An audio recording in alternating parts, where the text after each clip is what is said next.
Hey guys, this is the Duke, and since we're talking about Hutch Pro Racer restoration, let me tell you guys a little side note here about the Hutch Trickstar. Basically, it's a Pro Racer that's been modified.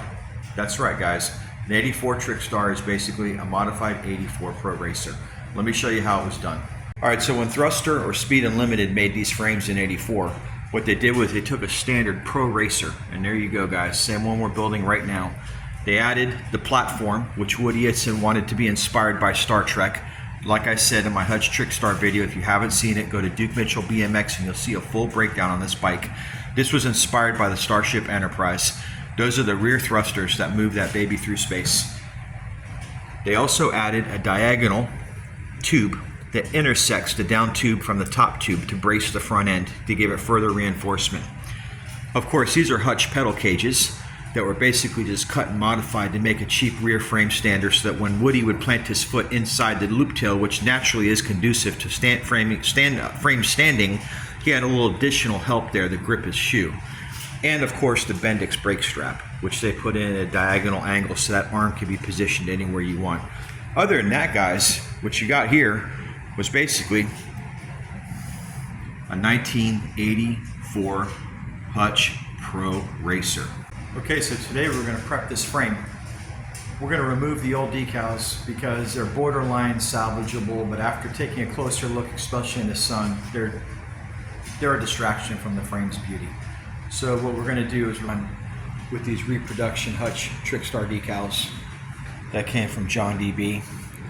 And a lot of people ask me, man Duke, how could you use razor blades on your frames when you clean them? Well guys, I hold the razor blade at a very specific angle and I know what I'm doing. But if you're not careful with steel wool, even if it's 4-0 steel wool, if you don't use a lubricant with it, you can leave very light scratches on the frame. That this frame is in such amazing condition and there's not a lot of peppering on this frame as there is with a lot of frames that I pick up. This was sold by Sexy Chocolate on eBay, and Sexy hooked us up with a Sexy frame. And I have to admit, his stuff is really nice. This isn't going to take much. There's no steel wool being used on this frame. All I'm going to use on this frame is some plastic razor blades. Okay, that's what I'm going to use on any little peppering I find. I'm going to have to use the high horsepower very carefully to remove the stickers. And then we're going to go over the whole frame with Eagle 1 Never Dull. And I'm going to wipe the whole thing down afterwards with a terry cloth. And then we're going to stick these decals on this sucker and it's going to look incredible when I'm finished with it. Let's get to work. Now, a lot of you guys are telling me to use plastic razor blades on decal removal. Guys, these things bend so easy. You cannot remove decals with plastic razor blades. I mean, I guess you can, but you're going to be sitting here for hours trying to do it. So on this type of work, I have to use a regular steel blade very carefully across the frame.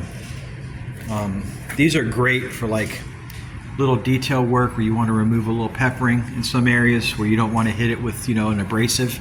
And there are areas here where I will use this, but for the decal removal, we're going to go on with a standard steel USA made razor blade for our USA made Trickstar frame.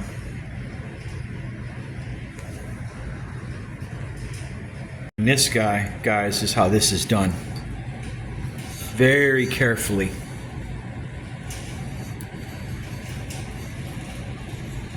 At a 45-degree angle.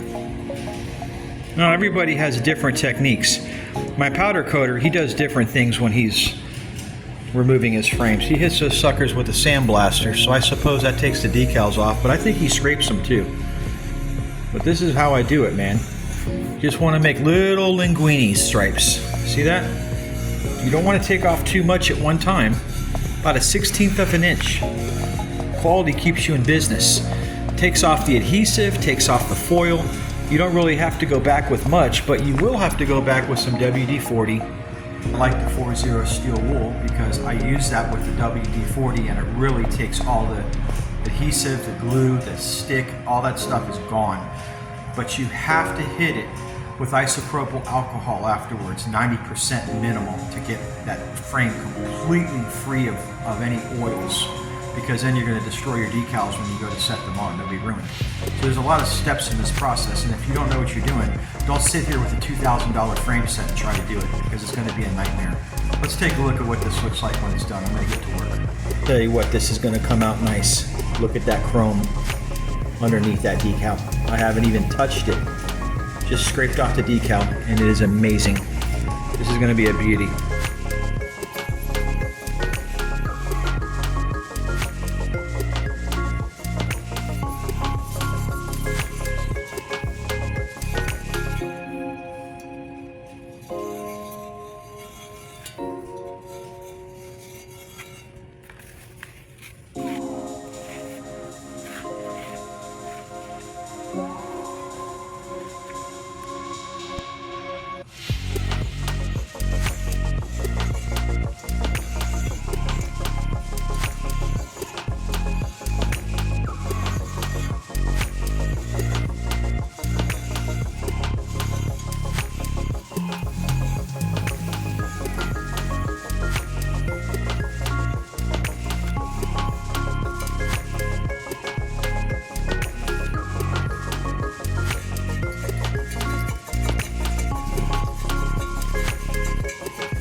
Alright guys, the majority of the frame decals are off the frame. Let's take a look before we take off the adhesive and really start to work on this chrome.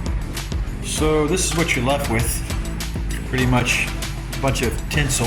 Looks like Christmas tree tinsel. And you can see that we got the majority of the decal off the down tube. There is still residue.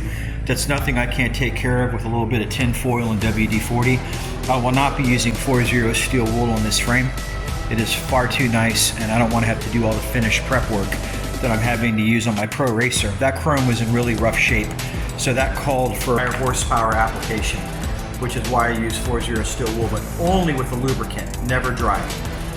And then you still have to go after it afterwards with Blue Magic polish, and you have to polish it with a high-speed drill tip polishing pad, like a Dremel, or something that works on the end of a battery-powered drill with a buffing pad, you know, wool buffing pad. And it's work, it takes time. With this method, I don't have to do that. I can go straight to the Neverdoll, wipe it down with the terry cloth, and then just put a light coat of polish on it after the decals have been applied, of course. That is what she looks like. So we're going to strip off the fork decals because unfortunately they're pretty messed up. What we will not be removing is the bike store decal. You never want to take that off, guys. That is historical. That is the guy that probably sold this bicycle and it was brand new.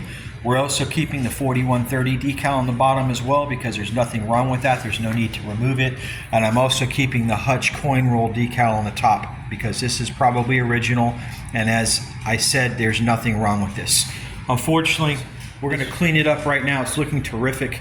It's not going to take much work at all. I'm looking forward to getting this thing shiny up really good, and then we're going to start working on putting on some stickers. And there we go for the stickers. So this is what I'm using. I'm using a little bit of balled up tin foil, some WD-40, And I'm going to gently go back and forth and remove all of this crud. Of course, I'm going to use some paper towels. Okay, little areas. This is how the tin foil is going to conform to the frame when you rub it. There's still going to be little areas of adhesive that's not going to get off. You're going to have to come in there. You're going to have to scrape it very carefully with your razor. See that? Tin foil will not lift that. It does not have enough abrasive in it. Guys, this just does not have the horsepower. That's why I use 4-0 steel wool with WD-40. It takes that adhesive off completely, 100%.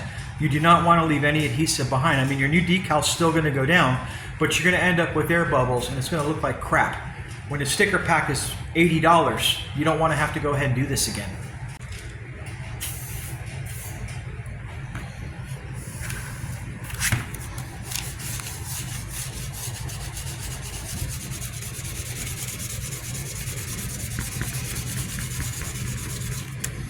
Here we go again.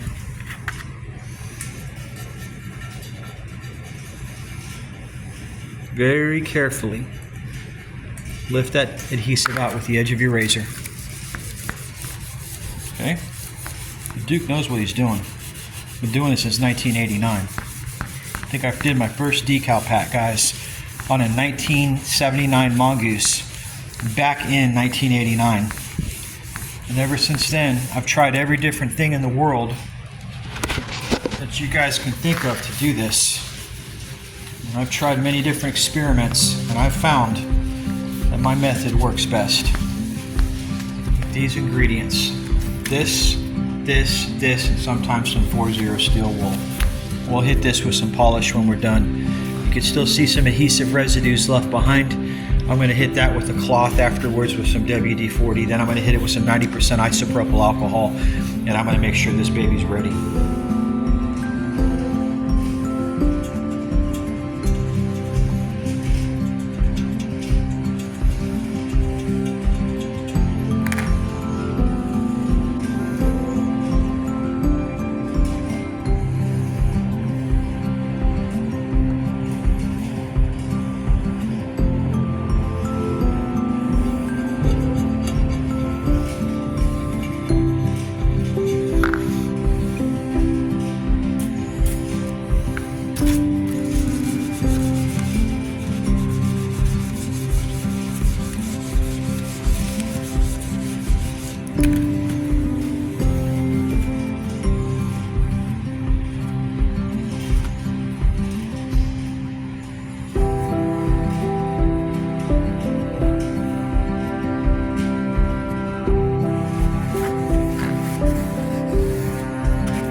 All right, guys, you're always asking me, Duke, how come you're wearing a black shirt every time you make a video?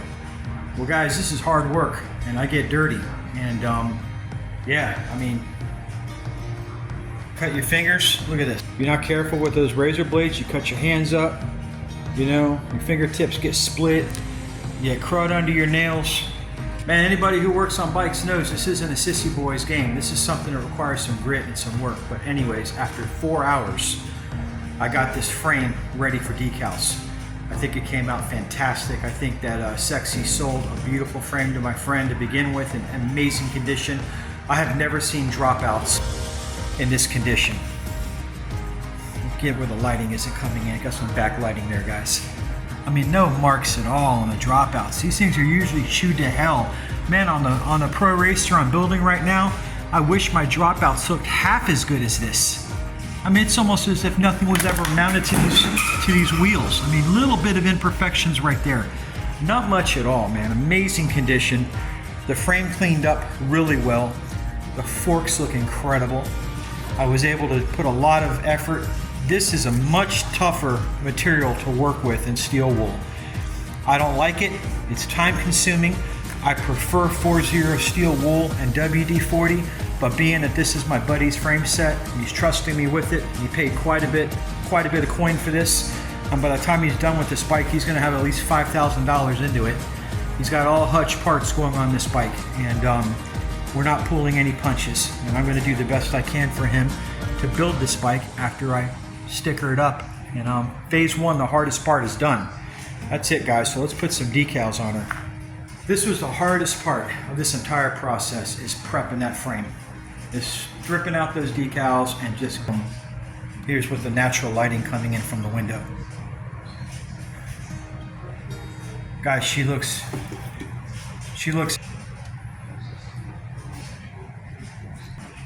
look at that. She's ready for stickers. After we hit her with the isopropyl alcohol and a brand new terry cloth. Not have any petroleum distillates or any oil on this frame when you go to apply these decals. You get one shot with these decals. and you need to make sure you hit bullseye the first time you do them. Okay guys, clean my hands real good. You don't ever want to handle brand new decals with dirty fingers. You want to make sure you clean your fingers up. Take a look at the frame one more time before we sticker her up. The Duke did his magic on this Trickstar. Oh yeah, man. That's American made, American pride. No Taiwan here, no Koizumi, Japan. This is the real deal, buddies. Made by American hands, American 4130. And this is art. These bikes are no longer just bicycles to ride around on. This is like real serious hardcore collector material. This is becoming like Americana art. And the people that are buying these bikes now aren't riding them in ride-outs. They're hanging them on their walls. They're putting them in their offices and skyscrapers, lawyers, doctors, accountants. It doesn't matter. I've sold them to all kinds of people, and all kinds of people want them because this is just something that is just way past due. It's overdue as far as collector memorabilia goes. Comic books, coins, stamps, action figures, space vehicles, sci-fi, all that stuff is great. BMX bikes has been overdue for a long time, and as more and more of these things go to the landfill, get stolen, get sent overseas, leave the United States, because a lot of these bikes are getting exported to Australia. I had people trying to buy bikes from me in Europe. I've had people in Germany and Berlin try to buy bikes from me.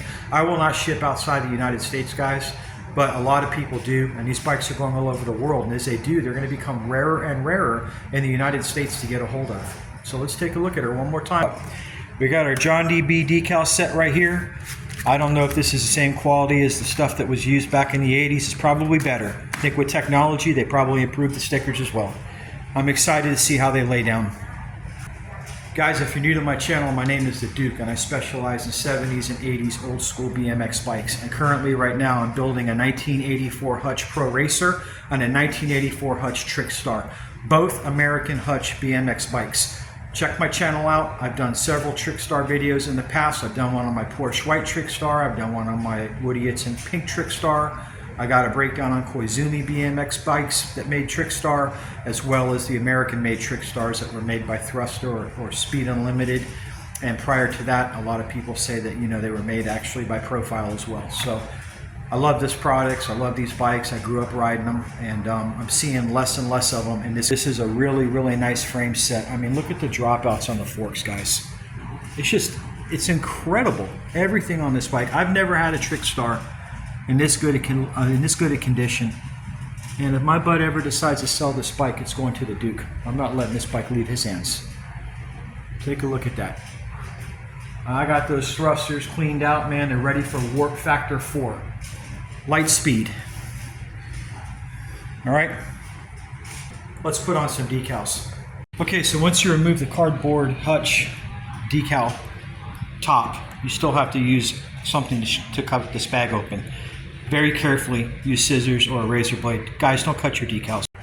Well, John D, even though you blocked me from purchasing any products from your account because you got into a little bit of a bicker over the phone on an order, and I guess at 57 years old and being a school teacher and a corrections officer and a real estate agent, I've never learned the skill of effective communication, and we somehow had failure to communicate.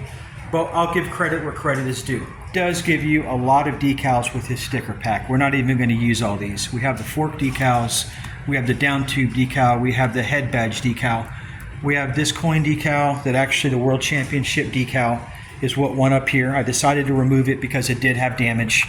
We're not even going to reuse this 4130 decal. You're only going to get one of these. This is the original. I kept it on the bike.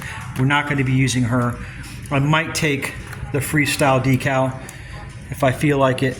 My buddy wants me to, and I will place it up here. I think that's a good spot for that. But you know, we're going to have some extra stickers. But hey guys, oh, and we have decal right here from BMX Action.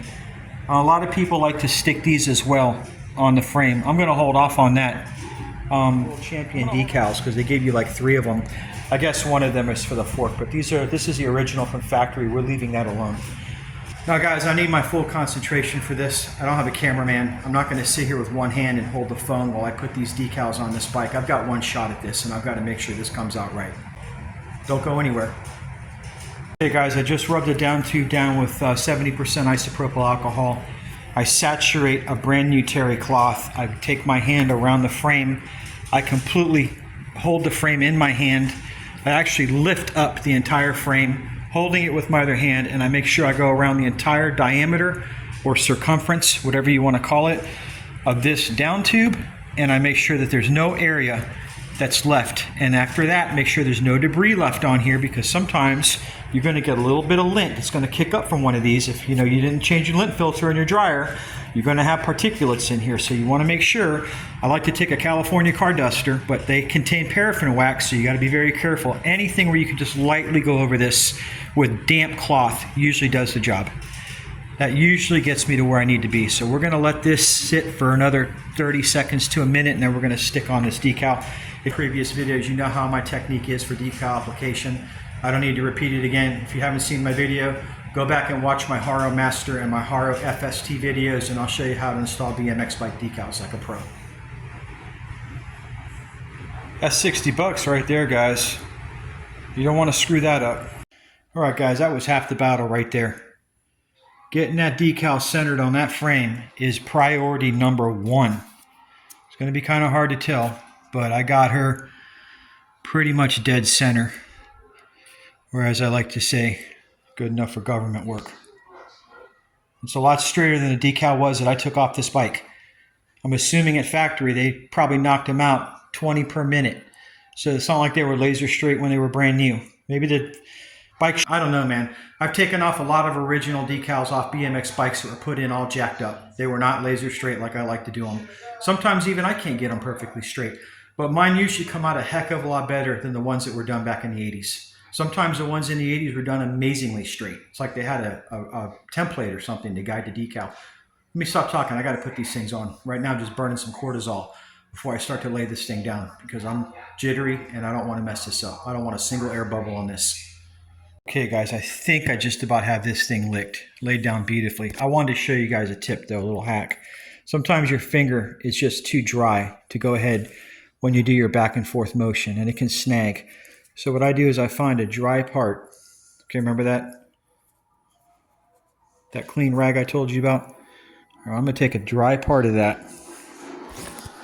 Try to film this. I don't have a camera, man. I don't want to mess this up. This makes it so much easier.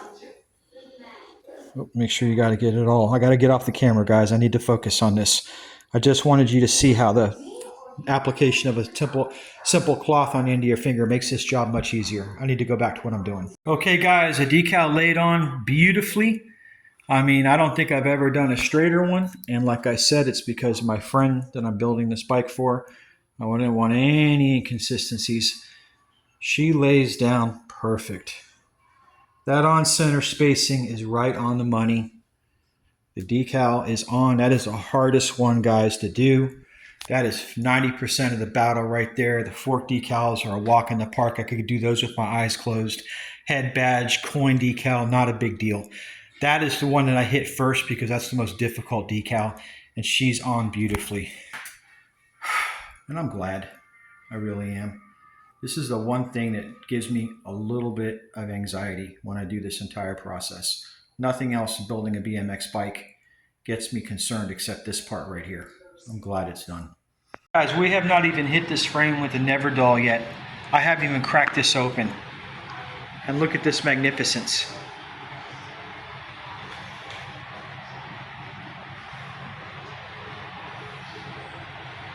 Man, when I hit this with Neverdoll, shoot, you're going to have to call the cops. They're going to see lights coming out of this house reflecting out of that window. They're going to think it's on fire. All right, we're going to take one of these world champion decals. We're going to put her right back where she was, and I know because there was a little tiny mark right there where I removed it. So that will go on exactly where it was removed. Okay, guys and girls, because I do have some female viewers, she is, or I should say ladies, she is on. All right, now here's the part where less is more, and you don't want to go too crazy. I'm thinking about putting one up here. Question is, freestyle racer. See, pro racer made for freestyle. Even the decal says freestyle racer. And we've only got one of those. I think I'm going to stick her right up on the top there. There's no rules to this thing, as Bob Ross says. You do what you want. I put the Hutch freestyle racer decal right there. I think we have enough going on in that neighborhood. The down tube looks terrific. Got the coin on the top. Let's put the head badge decal on. That should be enough for this frame for now. Okay, remember, clean it with alcohol twice if you have to. Let it dry. There's no rush. This is an important decal.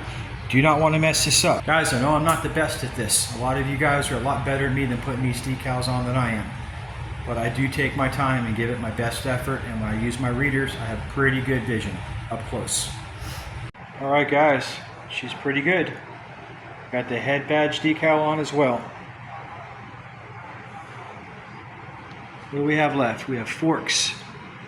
Alright, let's do the fork decals. A lot easier, guys, if you go ahead and install the forks into your frame set before you put your decals on. Otherwise, it's going to be very hard to line them up. Alright? Let's get it done. She is on. And the old one was just above the weld, about 1/4 of an inch. So she's right in the neighborhood of where she was originally placed. The original ones faced a little forward more. I've seen them done many ways. I put this more on the face so that you can capture it from both angles. You want to be able to see the decal from the front, guys, and you want to be able to see it from the back. I don't know why people front load the decal. I think this looks better. And like I said, it's up to you how you want to do it. I've had 3 of these and I've seen them all done different ways. Let's go get the other side. Okay guys, fork decals are installed and she looks absolutely magnificent.